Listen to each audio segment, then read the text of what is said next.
الرجس اہل البیت ویطہرکم تطہیرا۔ اللہ تبارک و تعالیٰ کی حکمت عملی ہے کہ امہات المومنین کے تذکرہ میں ہی ایک جگہ آیت تطہیر نازل کر دی ہے، لیکن امہات المومنین کی تعداد چونکہ کافی زیادہ ہے، وہاں مؤنث کی ضمیریں ہیں۔ جب آیت تطہیر آئی ہے تو اس میں چونکہ مذکر زیادہ ہیں تو مذکر کی ضمیر سے ان کو جدا کر دیا گیا ہے۔ انما یرید اللہ لیذھب عنکم الرجس،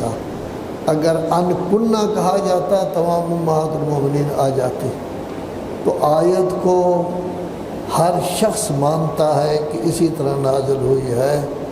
لیکن تحریف کیا کرتے ہیں؟ آپ تفاسیر دیکھیں،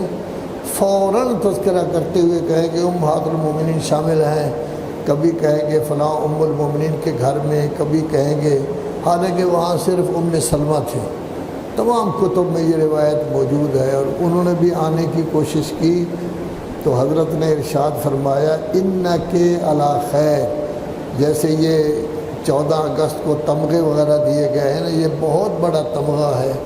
کہ آپ بہت اچھی ہیں، لیکن حدیث کسا کے اندر جو ہے آپ نہیں آ سکتی۔ تو تعویل کی جاتی ہے، قوم کی طرف نظر نہیں کی جاتی، کہا جاتا ہے سب کے سب۔ تو تعریف معنوی ہے، لفظی اس کے اندر موجود نہیں ہے۔ تو اصل میں اللہ تبارک و تعالی نے پہل ذکر کیا ہے قرآن مجید کا، پھر اس کی حفاظت کا تذکرہ کیا ہے، پھر پچھلی قوموں کا تذکرہ کیا ہے، وہ گڑبڑ کیسے کرتی رہی ہیں، پھر حضرت انسان کی پیدائش کا ذکر کیا گیا ہے، اور یہ کہا گیا ہے کہ شیطان نے، ابلیس نے سجدہ کرنے سے انکار کر دیا تھا، اس کو بھی سزا ہوگی، جو ابلیس کی باتوں پر عمل کرنے والے ہیں ان کی بھی سزا ہوگی۔ آج کی آیات میں آپ کا تذکرہ کیا گیا ہے کہ جو متقی لوگ ہیں، پرہیزگار لوگ ہیں، نمازی ہیں، خمس و زکوٰۃ کے پابند ہیں،